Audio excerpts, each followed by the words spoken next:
An b'a fo an sugantili la o kama an b'aw bisimila ɲɛta ka kunnafoni bulon kɔnɔna na bamanankan na ka bɛn bi tɛnɛndon ma zulhija kalo tile 5 hijira 1443 donna aw ka bi kunnafoni bakurubaw filɛ nin ye. A bɛ se kalo wɔɔrɔ bɔɲɔgɔnko ma Mali kun bɛ CEDEAO maaw ka ɲangili bere bolo nka alhamdulilayi o ko kɔni banna pewu bawo min kɔni bɛnna juillet kalo tile 3 ma min kɔni ye CEDEAO jamana ɲɛmaaw ye olu kɔni ye ɲangili bere ninnu wuli ka bɔ Mali kunna an da bɛna don a la kunnafoni tɔ kɔnɔna na.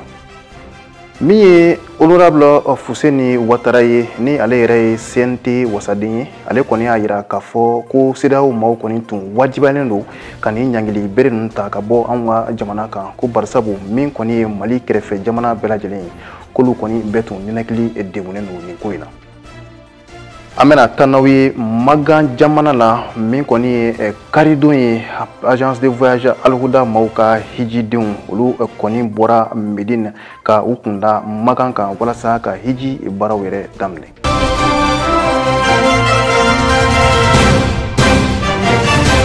I n'a fɔ an y'a fɔ ye bakurubaw la cogo min na kalo wɔɔrɔ tɛmɛnen kɔfɛ CEDEAO maaw ka ɲangili bere kɔni dalen anw yɛrɛ ka jamana kunna a yirala k'a fɔ kabini janvier kalo wagatiw ka se sisan kɔni ma min kɔni ye CEDEAO maa ɲɛmaaw olu ka lajɛ ye min yɛrɛ kɛra karidon juillet kalo tile 3 san 2022 ni o yɛrɛ kɛra Akara a yirala k'a fɔ sa ko min kɔni ye ɲangili bere ninnu ye o taara ka bɔ anw yɛrɛ ka jamana kunna. O hukumu de kɔni kɔnɔna na an ka cɛdenw bɔra bi walasa ka malidenw yɛrɛ ɲininka u hakilinata la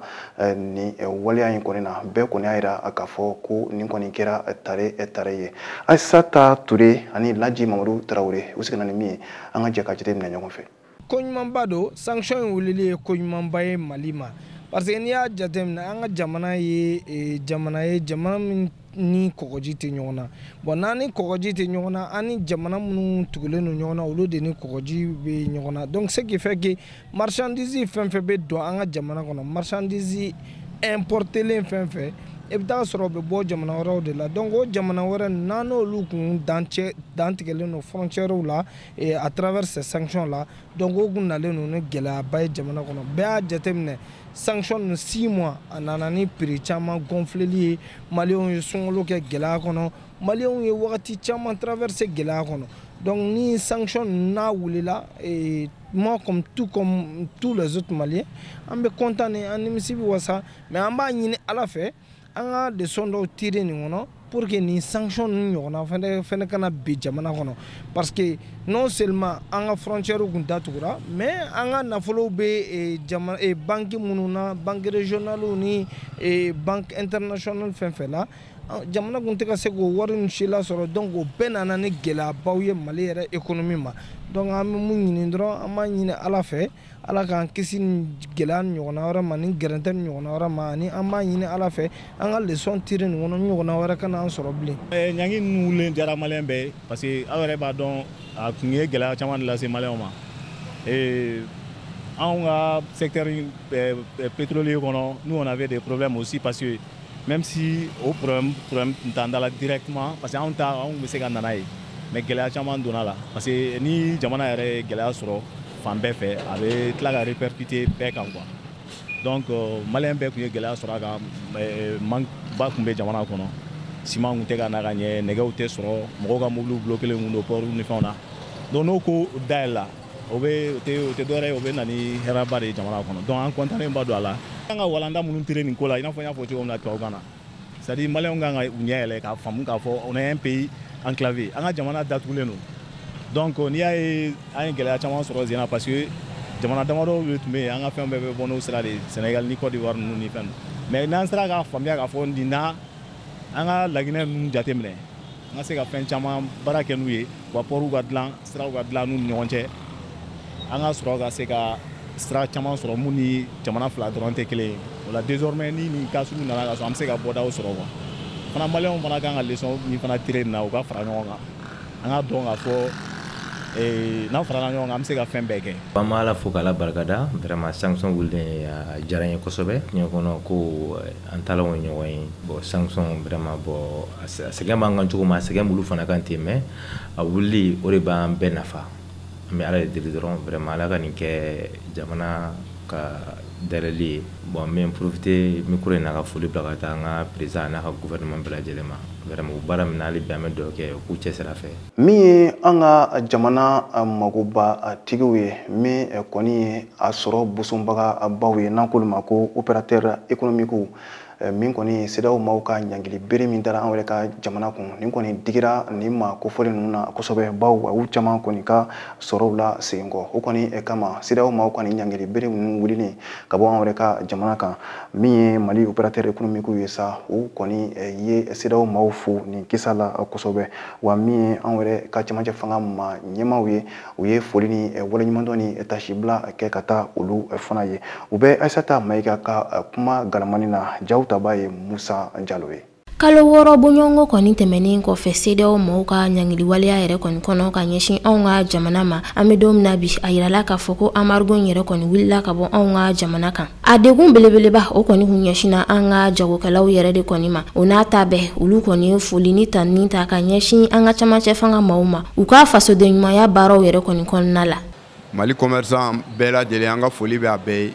parce que ni embargo min nana bɛɛ wulila k'i jɔ bɛɛ sɔnna degun ma pour que jamana in bɛ se ka changer cogoya min na donc commerçant sɔnna o degun min ma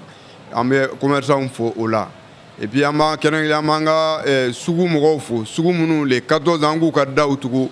u ye confiance d'an kan ka daw tugu an b'u fo o la parce que u ma kɛ foyi kama jamana kanu kosɔn u ma kɛ foyi kama jamana bɛ se ka changer ka kɛ an sago ye cogoya min na donc an bɛ commerçant fo o la o tɛmɛnen kɔfɛ embargo in degun bɛ ko bɛɛ la degun a ye degun da commerçant kan kosɛbɛ mais commerçant jɛna n'a ye mɔgɔw ka miliyariw tiɲɛna a kɔnɔ mɔgɔw ka miliyɔn biirikaw tiɲɛna a kɔnɔ conteneur dɔw tiɲɛna a kɔnɔ mais u sabalila u bɛɛ kɔrɔ ko Mali ka changer ka kɛ malidenw sago ye o de y'a to bɛɛ sabalila ka muɲu pour que an ka se ka changer ka k'an yɛrɛ ta ye. A diyara an ye sabula adamaden ni ni maa jɛra jamakulu dɔ jɛlen ni sariya min b'a kɔnɔ o batuli o de ka ɲi mais sariyatigiw yɛrɛ ye sariya sɔsɔ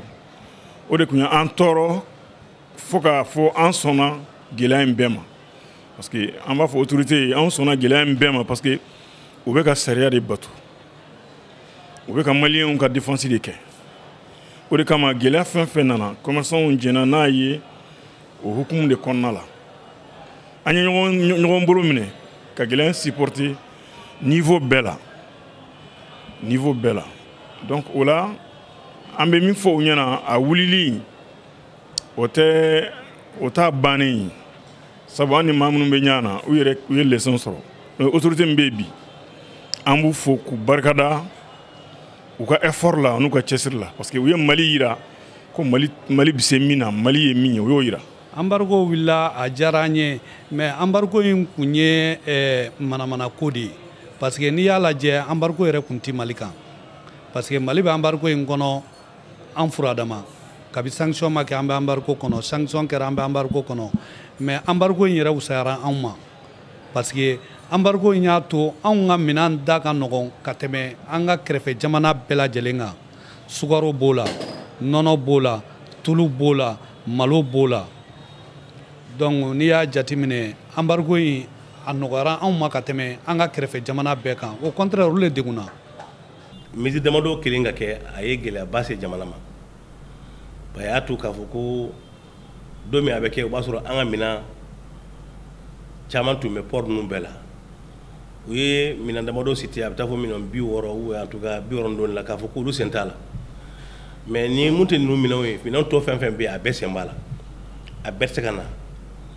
bon ni misi dɔ taara i ma labɛn a ka gɛlɛn a bɛ jouer économie kan ani commerce sen fɛ n'i y'a lajɛ an ka unité industrielle minnu bɛ yan nɔ olu ka matière première caman bɛ yen nɔ a nana ye k'a fɔ ko o tɛ se ka na bon a kɛra gɛlɛya ye olu ma frontière fermée échange minnu bɛ kɛ don o don n'a fɔra ko o jɔra a bɛ gɛlɛya caman se jamana ma produit dɔ bɛ yen nɔ minnu bɛ consommer kosɛbɛ i n'a fɔ ciment a fɔra k'olu sen t'a la a nana to ciment gɛlɛyara ka se da dɔ la depuis san caman a ma deli ka ɲɔgɔn da sɔrɔ ciment bɛ feere an fɛ yan nɔ 18,000 20,000 tuma dɔ n'a gɛlɛyara 21 fo 2 mais 28 27 ne hakili t'a la n'a sɔrɔ a delila ka se nin ma mais o kɛli kun ye mun ye embargo in na maintenant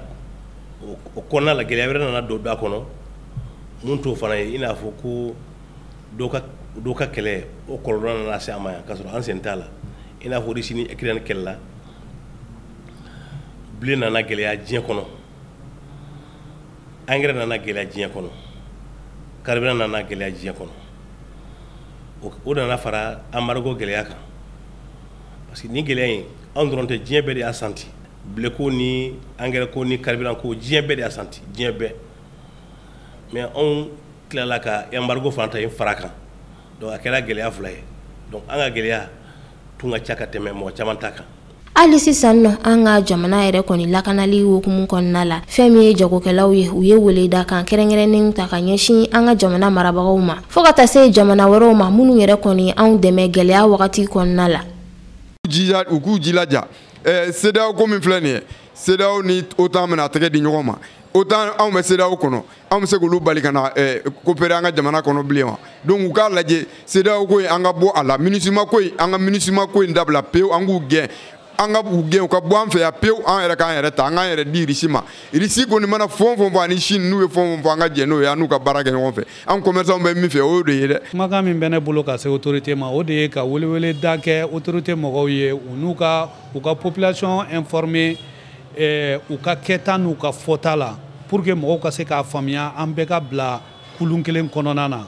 n'o kɔni kun kɛra o kɔni o kun ka dan anw ye kosɛbɛ et puis an tɛ se ka nin kuma in bɛɛ fɔ n'an ma foli kɛ laginɛkaw ye parce que laginɛ ye min kɛ Mali ye laginɛ ni Mali bɛɛ de ye dusukun kelen fɛn fila don mais dusukun kelen de b'a bɛɛ la donc vraiment an ka foli bɛ laginɛ autorité ye an ka foli b'u ye. mais an ka autorité minnu tɛmɛna u y'an bin fo k'an kolonkolon minnu nana olu y'an wuli k'an sigi an wulila ka sigi de an ma wuli ka jɔ fɔlɔ dɛ Sugeli bɛ ka min fɔ an ɲɛna Sugeli u kana miiri ko Sugeli yɛrɛ quoi ni mɔgɔw n b'o wele bila mɔgɔw ma ni mɔgɔw ye Sugeli minɛ k'a miiri ko politique mɔgɔ de don k'a miiri ko Sugeli yɛrɛ o tɛ quoi hadamaden a bɛ ban ko dɔ ma a bɛna sɔn ko dɔ ma don dɔ la i bɛ tɛgɛrɛ fa o la quoi Sugeli filɛ ka sɔn Mali ye min maliyɛnw ye min na bi o kama o baara in de b'a to an b'a fɔ Sugeli mais a bɛ fɔ a ma de ko Mali premier ministre o tɛ mɔgɔ ye dɛ o ye jamana de ye premier ministre kɔni o ye jamana poste de ye an bɛ fɛ mɔgɔw ka dɛmɛ baara in ka ɲa parce que a ma jɛngɛni fɔ fɔlɔ dɛ a bɛ sira ɲuman kan a fana cɛsirilen parce que a bɛ ka kariya ka minnu fɔ mɔgɔw ɲɛna an y'a sɛgɛsɛgɛ a bɛ fɛn fɛn fɔ mɔgɔw ɲɛna tiɲɛ don a sera ka kɛ sa a ma se ka kɛ sa tiɲɛ ko de don donc o ye fɛn ye an bɛ gouvernement ni a nɔfɛmɔgɔ tɔw bɛɛ u cɛsirilen don u k'u jija. mais an ka mɔgɔw fo hali bi n bɛ an ka laginɛkaw ni Mauritanienkaw minnu y'u ka frontière dayɛlɛ an ye k'an to gɛlɛya kɔnɔna la donc an fana kana kɛ fitiri wale ye an b'a ɲini an ka autorité fɛ u ka disposition dɔ ta commerçants n'i y'an to an yɛrɛ ma an tɛ sira ɲuman ta kuma dɔw la u ka disposition ta mɔgɔ o mɔgɔ n'i ka minɛn bila ka taa conteneur bila ka taa Sénégal u ka o droit de douane u k'o gɛlɛya ka tɛmɛ ni mɔgɔ min y'a ta bila ka taa Laginɛ ani Mauritanie kan parce que olu de y'an dɛmɛ donc ni mɔgɔ minnu fana bɛ taa groupage minɛnw san kan tɛ olu ma parce que o minɛnw bɛ taa san Sénégal yɛrɛ kɔnɔ ani Laginɛ yɛrɛ kɔnɔ Mauritanie fɛnkɛ Côte d'Ivoire ninnu na mais mɔgɔ o mɔgɔ n'i ka minɛn bila ka taa Côte d'Ivoire port la ani Sénégal port la a y'o droit de douane a ye dɔ fara o kan ni min ta taara Conakry fɛ a y'o ta nɔgɔya n'o kɛra an ka mɔgɔw kun bɛ sin Laginɛ ma Laginɛ u y'an bonya dɛ wa an b'a ɲini maliyɛn bɛɛ fɛ bɛɛ k'i kun sin Laginɛ ka port ma. o appel ni ne b'o lancer k'a fɔ chef d'État UEMOA ani CEDEAO plus jamais ça en tout cas dans un pays membre de la CEDEAO ou l'UEMOA ni ko kɛra o k'a kɛ ni dialogue ye o ka bɛn a kan ka fisa ni ka mesure dɔ ta a kɛlen bɛɛ de y'a senti n'a fɔra k'an ka tiɲɛ fɔ parce que bi diɲɛ kɔnɔ mɔgɔ bɛ ɲɔgɔn dafa de mɔgɔ kelen tɛ se ka ko dɔ kɛ embargo kelen ka kɛ olu fana y'a santi hali ni u ka degré n'an ka degré tɛ kelen ye olu fana y'a santi parce que fɛnw bɛ bɔ u fɛ ka na yan n'a fɔra k'olu tɛ se ka feere kɛ tuguni a bɛ komi gɛlɛya ye fɛn dɔ bɛ bɔ an fana fɛ ka taa olu fɛ yen nɔ an de b'a d'u ma n'a fɔra o vente dɔ yen nɔ o fana kɛra u ka gɛlɛya ye. CEDEAO maa ɲɛmaaw kɔni ye ɲangili bere ta ka bɔ an yɛrɛ ka jamana kunna ni o yɛrɛ kɛra lajɛ dɔw senfɛ min yɛrɛ bɛnna juillet kalo tile 3 ma san 2022 wagatiw la min kɔni ye honorable Fuseni Watara ye ni ale yɛrɛ ye Korema maa ye ale kɔni ka kumaw kɔnɔna na a y'a jira k'a fɔ ko CEDEAO kɔni nin waleya in kɛ bawo ko digi tun kɛlen don jamana minnu yɛrɛ bɛ an yɛrɛ dafɛ jamanaw la ni an yɛrɛ ko ma ko pays frontaliers k'olu yɛrɛ bɛɛ tun ninakili degunnen don nin ko in na Ali Kulubali ani Salifu Ɲare u sigira ni min ye nin ko in na a bɛ sɔnmɔgɔ sama bɔ. Kabini janvier kalo kɔnɔ san 2022 kalo 6 ye bi ye fɛn ye farafina tile bi yanfan jɛkulu CEDEAO olu kɔni kɛmɛ ka ɲagalibaw ta ka ɲɛsin faso Mali ma o ɲagaliw la sa fɛn ye Mali ka nafoloko o min bɛ BCEAO kɔnɔna na k'o minɛ Mali la ani fo ka taa se fɛn ye CEDEAO jamana minnu bɛ yen sa n'u ni Mali bi dancɛ bɔ ka se ka olu kɔni ka danw bɛɛ lajɛlen kɔni datugu ni Mali kɔni ye cogoya min de la o de hukumu kɔnɔ u ka lasigi min kɛla Ghana fɛn ye juillet kalo tile 3 n'u ka sigi ko 61 na o sen fɛ sa o ye ɲagali minnu kɔni ta ka ɲɛsin Mali ma o kɔni y'a jira k'a fɔ ko a ɲagaliw ko u kɔni wulila o de hukumu kɔnɔna na sa Korema maa ɲɛma n'u ye honorable Fuseni Watara ye ale y'a jira k'a fɔ ɲagali minnu filɛ nin ye n'u wulila CEDEAO kɔni fɛ a nafa bi an bɛɛ lajɛlen kɔni de kan a y'a jira fana k'a fɔ a wulili min fana kɔni kɛlen filɛ CEDEAO fɛ k'a fɔ ko Mali kanu don wa Mali kanu tɛ u la kamana guman o de ye u fana bila o la mun y'u bila ka wuli Mali kanu tɛ ɲɛguwan ani gɛlɛya u ye ɲɛguwan ni gɛlɛya mun ta ka se u yɛrɛ ka dugu ma n'u k'u miiri ta la ko o gɛlɛya n'o ɲɛguwan in bɛ dan Mali dɔrɔn ma mais o gɛlɛya ni ɲɛguwan yɛrɛ ye tɔɔrɔ da olu yɛrɛ ka jamanadenw kan bibi in na u b'u yɛrɛ ɲinina donc u tɛ se ka bɔ tugun k'a ɲɛfɔ u ka jamanadenw ye munna embargo in bɛ Mali kan parce que a ye bɛɛ tɔɔrɔ donc o hukumu kɔnɔna la Mali fana an ka gouvernement fana ye u bolo fɛn jɔ ka u dɛmɛ dɔɔni cogo di parce que an y'a fɔ n ko transition tɛ tɛmɛ kalo 24 kan a yɛrɛ y'a essayer o kuma yɛrɛ ma fɔ tugun parce que olu k'u kun b'a la k'a tɛ CEDEAO kun b'a la k'u tɛ wuli ka bɔ kalo 12 kan k'a cayalenba ye kalo 16 ye a yɛrɛ y'a essayer o kuma yɛrɛ ma fɔ tugun donc u sɔnna kalo 24 ma parce que ɲɛguwan b'u yɛrɛ kan u tun bɛ fɛ ka bolominɛkala dɔrɔn de ɲini ka sanction ninnu wuli donc n'o bɔra yen fana an ka gouvernement ye chronogramme kɛ loi électorale taara bon o bɛɛ kɛra sababu ye k'a to ninnu ka se k'a fɔ k'u bɛ sanction ninnu wuli donc u ye sanction ninnu wulili fɔ hakili la u yɛrɛ ka jamanadenw u bɛɛ bɛna respirer kosɛbɛ maliyɛnw fana bɛna respirer parce que n'i y'a lajɛ Sénégal port yɛrɛ kun sara yɛrɛ ani transporteur u yɛrɛ kun t'a dɔn u bɛ mun kɛ tugun donc nin bɛ fisaya bɛɛ de ma. tiɲɛ don fɛn ye Mali ka sɔrɔda minnu kun bi BCEAO kɔnɔ bolo bɔla olu kan fo ka taa se dancɛw ka olu kɔni dayɛlɛ nka a jirala k'a fɔ fɛn ye ɲagali min kɔni kun ɲɛsin bɛ Mali ɲɛmaa dɔw kɔni ma k'a jira ka taa fɔ ko olu kɔni tɛ voyager ka taa fɛn ye jamana wɛrɛw la a jirala k'a fɔ ko o kɔni bi o nɔ kɔni na nka a jirala fana k'a fɔ fɛn ye CEDEAO ye hakilila kura wɛrɛ fana kɔni ta k'a fɔ Mali ɲɛmaa minnu bɛ bi olu se tɛna ye kalafili nata in kɔni na honorable Fuseni Watara y'a jira k'a fɔ o kɔni ye sariya sɔsɔ kɔni de ye. bon mun y'a ye sa ko jamana ɲɛmɔgɔw tɛ voyager o kun ye sanction minnu ta u y'olu le to kelen ani ko fana ko charte ye mun fɔ ko an ka président de la transition ani an ka gouvernement ɲɛmɔgɔ ani gouvernement ministre ninnu k'olu se ko ne kalata nana olu sen tɛ don a la bon hakili la o ye ko ye an ne ka charte y'o fɔ o b'an yɛrɛ dama ni ɲɔgɔn cɛ an ne bɛ se ka fɛn wɛrɛ ta tugun k'a fɔ ko u bɛ se ka kala fili o de la Korena kun miirina ye mun ye halisa n b'a fɔ o y'a ye an ka constitution kura in ta joona n'an ye constitution kura ta joona an b'a dantigɛ jɔn ni jɔn bɛ se ka taa kala fili la jɔn bɛ se ka kɛ candidat ye jɔn tɛ se ka kɛ candidat ye o bɛɛ ni sariya mun bɔra ni loi mun bɔra ka o sɛmɛ o constitution kura la o loi in kɔnɔ an b'a bɛɛ perepere latigɛ ni élection bɛna kɛ donc o tɛ kɛ CEDEAO ɲɛsira la o tɛ kɛ mɔgɔ wɛrɛ ɲɛsira la hakili la an yɛrɛ de fɛ yan ane bɛ se k'a fɔ an ka sariya de b'a fɔ nin tigi bɛ se ka kala bɛ se ka fili nin ye kala tɛ se ka fili nin ye o tɛ CEDEAO ɲɛsira la u bɛ k'u da don ko la sisan hakili la nin bɛɛ ye dɔrɔn ka to ka bagabagali ta ka s'an ma. Farafina tile bi yanfan jamanaw olu ka nin lasigi in kan a jirala k'a fɔ CEDEAO kana kɔnɔna na u ye ɲɛmaa kura fana kɔni sigi n'u ye Guinée Bissau jamana ɲɛmaa kɔni ye wa o de hukumu kɔnɔ Fuseni Ouattara y'a jira k'a fɔ o ka sigili ɲɛmaaya kɔni na CEDEAO kan a tɛna foyi bɔ Mali ka kɔlɔlɔ kɔni na ko ka sababuya kɛ ni maa kofɔlɔ in ko a kun ye faso dɛmɛ waati dɔ la nka a nana fɛn ye bali ka yɛlɛma wa ale kɔni jigi foyi de dan tɛ fɛn ye nin maa kofɔlɔ in kɔni kan. Bon ne yɛrɛ bolo ne tɛ n jigi da nin kan gouvernement la an bɛ to k'a fɔ tuma bɛɛ n'i y'i jigi da mɔgɔ wɛrɛ kan i jigi bɛ tigɛ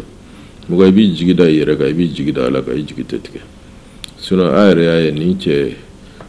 a kun ye kuma dumanuw fɔ a ka an ka gɛlɛya daminɛ la a kɛra an bɛɛ kɔnɔ ko ale de bɛna an dɛmɛ mais après an y'a ye sanction wuli tuma ale yɛrɛ de juguyara ni tɔw ye mun b'o kɛ bi bi in na n'i y'i miiri k'a lajɛ CEDEAO président y'a dira ale ma k'a sɔrɔ a kun man ka d'a ma parce que a ka jamana kɔnɔ gɛlɛyaba de b'a ka jamana kɔnɔ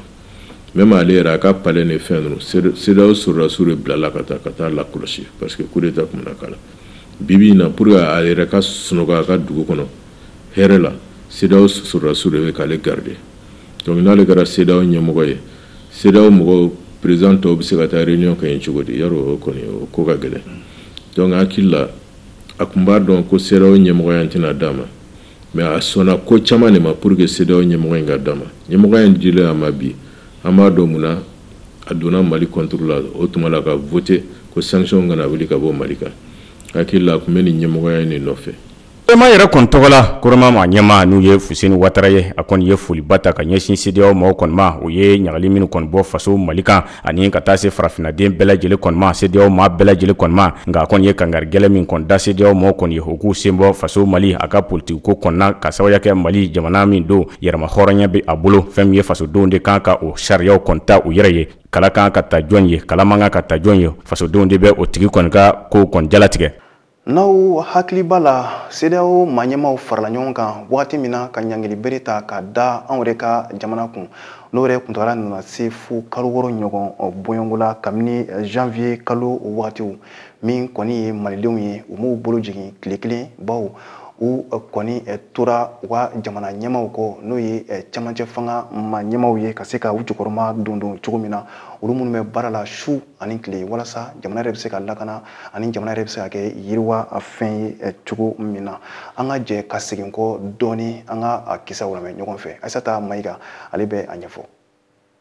Janvier kalo tile 9 san 2022 fɛn min ye CEDEAO ma ɲɛmaaw ye olu yɛrɛ kɔni ye sigi dɔ kɛ a kɛra kɛrɛnkɛrɛnnenya la Ghana yɛrɛ faaba kɔnɔna la o sigi in kɔni kɔnɔna la u ye ɲangili waleyaw ta ka ɲɛsin anw ka jamana ma ni o dɔ bɛ tali kɛ frontière yɛrɛ kɔni bɛɛ lajɛlen datuguli la o ni ka tila ka an ka jamana ka wariw yɛrɛ kɔni bɛɛ lajɛlen bloqué BCEAO kɔnɔna la o de la fɛn min ye an ka gouvernement maaw ye olu yɛrɛ kɔni bɔra ka kuma kɛrɛnkɛrɛnnenya la télévision nationale yɛrɛ la k'a yira k'a fɔ ko ni ɲangili waleya nu yɛrɛ kɔni tɛ bɛn cogoya si la ko wa ko olu yɛrɛ kɔni bɛ a kɔn i n'a fɔ u ka kuma lase la colonel Abdoulaye Mayiga ale yɛrɛ kɔni kun ye ni communiqué in kala ORTM yɛrɛ kɔni plateau sanfɛla la CEDEAO maaw ka ni ɲangili waleya minnu taara ka ɲɛsin anw ka jamana ma a yɛrɛ kun kɔni ma kɛ dɔwɛrɛ ko fɛn min an ka jamana marabagaw ye olu kɔni tun y'a yira k'a fɔ ko u bɛ jamana ɲɛma kalafili ni kalafili tɔw yɛrɛ baara bɛɛ lajɛlen kɛ ka bɛn ni février kalo tile 27 ye ko u kɔni ma o layidu yɛrɛ timɛ o de kɔni kɛra sababu ye ka ni ɲangili waleya ninnu yɛrɛ kɔni bi anw ka jamana kan CEDEAO maaw yɛrɛ kɔni y'a yira k'a fɔ ko ɲangili waleya ninnu taara wagati min na ko u bɛ daminɛ o yɔrɔnin bɛɛ lajɛlen na n'a bɛ fɔ o ma ko a effet immédiat u y'a yira k'a fɔ o wagati ninnu na ko sanction ninnu yɛrɛ kɔni tɛna wuli fo ni an ka jamana marabagaw camancɛ fanga ma ɲɛmaaw olu yɛrɛ kɔni ye calendrier dɔ bɔ kɛrɛnkɛrɛnnenya la kalafiliko fanfɛla la mun yɛrɛ kɔni bɛ bɛn olu jimisira ma walasa ka se ka an ka jamana marabagaw yɛrɛ kɔni jukɔrɔma don kɛrɛnkɛrɛnnenya la camancɛ fanga ma fɛn min ye maliyɛn bayirikaw ye olu yɛrɛ kɔni caman bɔra ni an ka vert jaune rouge ni o y'an ka drapeau couleur ye o bɛ olu yɛrɛ kɔni bolo ka t'u dalajɛ an ka yɛrɛma hɔrɔnya kɛnɛba sanfɛ ni o ye place de l'indépendance yɛrɛ kɔni ye ka fara o kan marche kɔni fana caman kɛra anw ka jamana région caman yɛrɛ kɔni kɔnɔna la hali sisan nɔ walasa k'an ka transition maaw yɛrɛ kɔni jukɔrɔma don ka kɛɲɛ ni CEDEAO maaw ka ni ɲangili waleya ninnu ye ka ɲɛsin anw ka jamana yɛrɛ kɔni ma ni ɲangili waleya ninnu taara wagati min na anw ka jamana yɛrɛ kɔni ma o y'a sɔrɔ coronavirus kɔni fana bɛ a 12 yɛrɛ kɔni wagatiw la ka fara o kan ni an ka jamana yɛrɛ kɔni jateminɛ kɔgɔji tɛ a kɔnɔna la an ka fɛn caman bɛ o kɔni bɛ tɛmɛ jamana wɛrɛw de fɛ ka se an ma o kɔni ye gɛlɛya kɔni lase maliyɛnw yɛrɛ kɔni ma nka o n'a ta bɛɛ Sunjata Keyita bɔnnaw olu kɔni ye gɛlɛya in yɛrɛ kɔni kun an ka jamana ka hɔrɔnya yɛrɛ kɔni kama kalo 6 bɔɲɔgɔnko o kɔni kɛlen CEDEAO maaw ka ɲangiliwaleya yɛrɛ kɔni kɔnɔna la fɛn min ye CEDEAO maaw ye u ka sigi dɔ kɛra juillet kalo tile 3 san 2022 kɛrɛnkɛrɛnnenya la Ghana faaba yɛrɛ kɔni kɔnɔna la ni o ye Accra ye o de kɔni kɔnɔna la u labana kana u ka ni ɲangiliwaleya ninnu yɛrɛ kɔni wuli ka bɔ anw ka jamana kan. An hakili bɛ to a la i n'a fɔ a kɛra kunungo bawo janvier kalo tile 14 san 2022 n'aw hakili b'a la maliden miliyɔn caman kɔni bɔra bɔrɔnfɛlaw la ka taa u ka jukɔrɔma dondon yira an ka camancɛ fangaw la ka kɛ ni CEDEAO maaw olu ka ɲangili bere min taara anw yɛrɛ ka jamana kɔni kama n'aw kɔni hakili b'a la ni kɔni ɲɔgɔn bɔli ma deli ka kɛ anw yɛrɛ ka Mali kɔnɔna na bawo jamana fantan nani bɛɛ lajɛlen na min kɔni ye maaw ye olu kɔni bɔra i n'a fɔ kɔnɔkulu ka sababu kɛ an ka jamanakuntigi Colonel Assimi Goïta ale kɔni ye wele bila malidenw ma walasa u ka bɔ ka jukɔrɔma dondon yira cogo min na maa dɔw tun bɛ Bamakɔ yan boulevard de l'Indépendance yɛrɛ la walasa min kɔni ye camancɛ fanga ye ka u jukɔrɔma dondon cogo min na min ye nin don kofɔlen ye sa n'a bɛnna janvier kalo tile 14 ma san 2022 an ka jɛ ka segin kɔ para ɲɛkolen ni kunungo ye ka se k'a dɔn ɲɛnamaya ɲɔgɔn fɛ. Jamana ɲɛmɔgɔw an wulila k'u dɛmɛ tɔɔrɔ min fɔra u ka CEDEAO fɛ an nana an ŋaniya jira o y'an bɛɛ de ka tɔɔrɔ ye nin tɛ Asimi kelen ka tɔɔrɔ ye nin tɛ Sogoli kelen ka tɔɔrɔ ye nin ye maliden bɛɛ de ka tɔɔrɔ ye an fana nana n'an ma sa fɛn t'an ka ɲɛmɔgɔw sɔrɔ an b'u dɛmɛ bi fo ka taa se diɲɛ na an b'u kɔ bi an b'u kɔ sini an kɔni an nana kɛnɛ in kan yan bi an mana dɔwɛrɛ la an nana Maliko de la an nana ka na an ka sɔrɔsiw soutenu an nana an ka sɔrɔsiw dɛmɛ an ma ka san 5 bɔ anw ma mugu de la machine anw ye machine mugutigiw de ye nɔrɔ ni kira jɛnɛ ma Mali a bɛ bɔ bolo la an b'an ka jamana bɔ yɔrɔ de ɲini bolo la CEDEAO ye baara min kɛ an y'an da to Ala ma nka nɔrɔ ni kira jɛnɛ ma anw fana bɛ se an yɛrɛ kɔrɔ an b'an yɛrɛ ta an k'an yɛrɛ ta mɔgɔ mɔgɔ ni ye yɛrɛ wolo ye i kan ka nin kɛlɛ kɛ wala Mali ye kelen de a tɛ tila kɛlɛ in tɛ dɔwɛrɛ ye dɛ ka an jɔyɔrɔ k'a minɛ an na ko k'a di dɔ ma o tɛ kɛ bi o tɛ kɛ sini wala ni Ala sɔnna Mali bɛ bɔ a la bi tubu bɛ malo Faransi bɛ malo wala Ala barika Maliyɛnw a ye kunnawolo sɔrɔ a dabɔra de ko gɛrɛntɛ mana kɛ a bɛ wuli Asimi kama a wulila ka yira ko a bɛ Asimi de fɛ u t'a dɔn u bɛna fɔ cogo min ne ye mun filɛ kuma la bi n bɛ Ala barika ne ye 1964 de ye fanga nin bɛɛ tɛmɛna ɲɛna yan bi mɛ n'i ye yɛrɛ wolo de nalen a y'a mɛn wa ka Kidali segin an bolo ka u gɛn ka bɔ yen k'an ka fɛnw k'an ta ye. Asimi Goïta Ala k'i mɛn kɔrɔ Ala k'i to an jigi ye an b'a Asimi de kɔ an ko de ko Asimi Goïta an ko de ko Sogɛli Kokala Mayiga an ko tɛ CEDEAO la Mali ye maliyɛnw de ta ye Mali ye peuple de ta ye Mali tɛ Alassane Ouattara ta ye Mali tɛ Macky Sall ta ye Macky tɛ Macron ta ye Mali tɛ Bazoum ta ye Mali ye maliyɛnw de ta ye an ka kelen de ye une fois. An nana bi an bɔra yɔrɔ jan de ka na bi an bɔra yɔrɔ jan de ka na bi nin bɛɛ ye maliyɛnw de ninnu bɛɛ nana kun dɔ de kama ninnu bɛɛ nana Mali de kama vive Mali vive le Mali vive le Mali vive le Mali. maa ngi nuyu peuple Mali yëpp di am mbégte tey ci li ñu am nii di am tamit aussi nakar bu ñuy jooy ci maanaam néew doole bi ñuy néew doole peuple Mali peuple Afrique di interpellé Macky Sall yàlla bul ànd ci lii nii bul ànd ci lii lépp boo ci àndee xeexoo Mali ñun Sénégal yi fi nekk ñun doomu Sénégal yi fi nekk ñun ngay xeex. ne bɛ min fɔ CEDEAO mɔgɔw ye u k'a lajɛ u ka maliyɛndenw faamu u ka Mali marabagaw fɛnɛ faamu donc pour que olu bɛ ka na gɛlɛya min sigi jamana kan a bɛna jamana tɔ bila degunba nin kɔnɔna na. ne kɔni bɛ mun fɔ CEDEAO mɔgɔw ye u k'a lajɛ ka jisuma dɔɔni k'u koli ji la parce que Mali fana ye CEDEAO sigibaga dɔ ye. Yeah, u kana fɔ k'u bɛ taa dusu ta ko ka anw sanctionner ko parce que ko France kɛmɛ ka muru da u kan na u ka sabali an ye africains de ye an bɛɛ ye kelen ni kɛlɛ bɛ ban l'Afrique va rester le Mali aussi va rester an b'u kɔ bi n b'u kɔ sini mbe transition mɔgɔ kɔ, mbe Asim kɔ, mbe Shogel kɔ, mbe maliden bɛɛ lajɛrɛlen kɔ. Ni ye Mali ko de ye, ni ye yɛrɛ ko de ye. An ka Mali, Asim sigilen, an ka Mali a changera. Ala dan fantanw ka dugukolo min bɛ Asim bɛ k'a ɲɛnabɔ. An b'a fɛ ka dɔ la. Mɔgɔw ko an ka dugukolo minɛ na depuis Alpha sigira an ka dugukolo minɛ na mais Asim de y'a d'a ma. Kalabanbugu an b'o bonya da Asim ye. Donc Mali yɛrɛ filɛ ni Mali changera. Ni mɔgɔ tɛ Mali ko la an t'o la. Maa min bɛ Mali ko la an b'o tigi de fɛ. An bɛ Asim fɛ bi an b'a fɛ sini. Vive Asim, vive Asim. A bas de Franci, a bas de CEDEAO. Allahu Akbar, Allahu Akbar. Mali jafara, Mali bɛ janfa kɔnɔ, mais an jigi bɛ Ala kan. Allah, an jigi bɛ Ala kan. An denw de bɛ ka faga, cɛ satɔ muso satɔ, o de bɛ ka faga Mali kɔnɔ. Faransi ko k'ale ɲɛ t'o la, k'ale ɲɛ ma ka nafolo la. An fagara Mali kɔnɔ, Mali banna, mais Malidenw bɛ yen. Allah, an ma jafara dɛ. N balimakɛ, ne nisɔndiya ko 2 de kɛra diɲɛ kɔnɔ, Ala kana fagali 3nan ma kɛ. Nisɔndiya ko fɔlɔ ye mun ye? Den bolo da alikaba ka don min na, o nisɔndiya. Ani bi nisɔndiya, bi nisɔndiya. Mali jafara, Allahu Akbar, Allahu Akbar. Malidenw a y'a bolo di ɲɔgɔn ma, Malidenw. Allahu Akbar.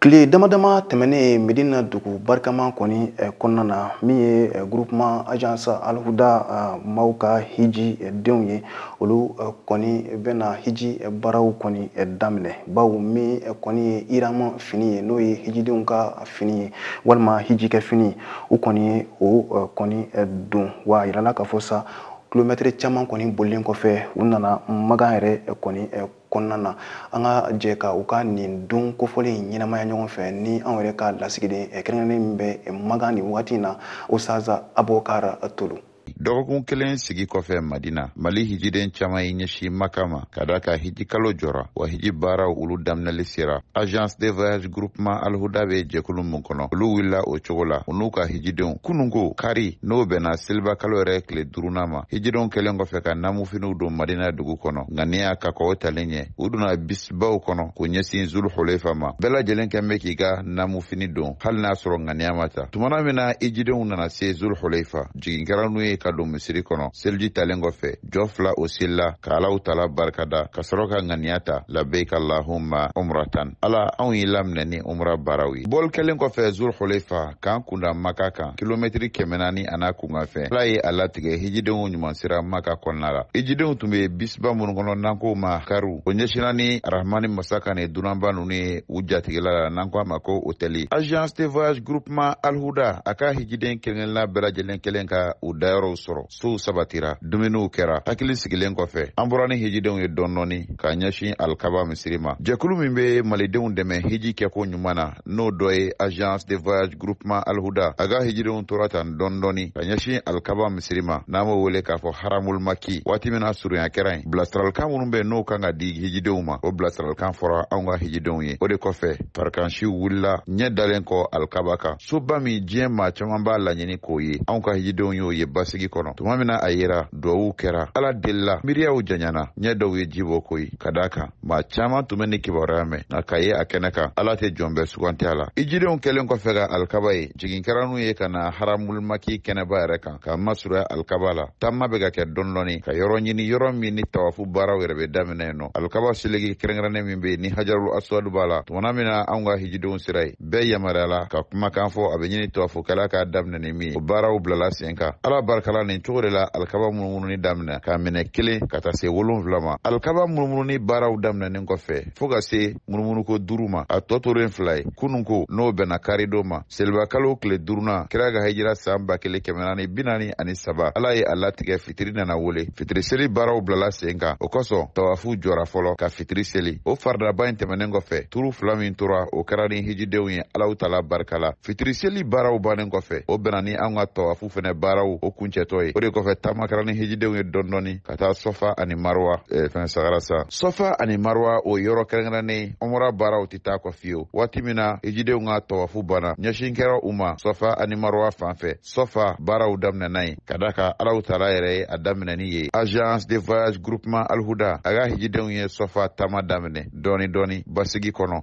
Ni boli kɛra Sɔfa ɲɛsin bɛ kɛ Marwa k'o kɛ jate kelen ka bɔ Marwa ka na Sɔfa k'o fɛnɛ kɛ jate kelen. Waati min na o tɔ tora bɔra fila ye safo seli baaraw bannen ala ye a latigɛ sɔfani warawa o baaraw tɔw fɛnɛ ka se ka laban agence de voyage groupement alhuda ka hijidenw fɛ sɔfani marwa baaraw bannen kɔ umra baara tɔ tora min ka dɔ tigɛ kunsigiw la ni ka namu fini bila nka san'o cɛ hijiden minnu bɛ yen ni ala y'u garisɛgɛ u ka nin baaraba in kɛ agence de voyage groupement alhuda tɔgɔ la olu dɔw ye kuma sɔrɔ k'a fɔ nisɔndiyako la o kumakan dɔw de filɛ nin ye alhamdulilayi an ye mura kɛ an tilala halisa ala ka kɛ baara minalen ala taala k'an bɛɛ kan dɛ ala k'a tɔ hɛrɛ d'an ma ala k'a nin kɛnɛya d'an ma ala k'a kun sallallahu alaihi wasallam alhamdulilayi bi'awnillahi taala yani an sera ka ko bɛɛ kɛ nɔgɔya la an tora tawafu la an ka shawtu tɔ tora fila ye fitiri welela an ye fitiri seli ka continuer banna an nana safan marwa la safan marwa fɛnɛ tɔ tora shawtu fila ye safo seli jɔra an y'o fɛnɛ jɔ yen nɔ k'an ka safo seli kɛ donc o kɔfɛ an ye an ka baara tɔ dafa alhamdulillah ani bɛɛ ma min yan nɔ bɛɛ sewalen don bɛɛ nisɔndiyalen don umra kɔni a baaraw a nɔgɔyara sisan donc an bɛ ala fo ka ala barikada kabini an nana an ye a baara bɛɛ lajɛlen kɛ ka ɲɛ ala ni yɛrɛ barika an bɛ barika da ala ye k'a kun ɲuman don foyi t'an bolo ni dugawu tɛ k'a k'i yɛrɛ ɲɛna i ye baara minɛ ala ka sankɔrɔta di ala ka wasa d'aw ma ala ka o baara taga ɲɛ ne ye fitiri seli ne kasira safu fana seli ne kasira parce que ka taa lajɛ n'a fɔra k'a fɔ ko ne kana ni jamakulu bɛɛ cɛla ka ne da ni jamakulu cɛla tulon a ye ko dɔ kɛ na ala b'a dɔn n bɛ cogo min na ala de b'o dɔn ala ye ala tigɛ kunun ko kari agence de voyage groupement alhuda ani a bɛ jɛkulu minnu na olu hijidenw ka se ka umra kunfɔlɔw kɛ nin cogo la an bɛ ala deli hiji baara ala k'o nɔgɔya k'o yira an bɛɛ kɛnɛma na nin bɛ dansigi aw ka bi kunnafoni wɔlɔnali kɛnɛ kan bamanankan na ɲɛmɔgɔso ye min fara ɲɔgɔn kan k'a d'an ma an kɔni bɛ an filɛbaga mandiw fo sanga ani waati nka bi kɛrɛnkɛrɛnnenya la an bɛ narakaw fo kosɛbɛ bawo u kɔni b'an filɛ kosɛbɛ an bɛ a fɔ aw ye aw kan bɛ sini ni ala sɔnna ma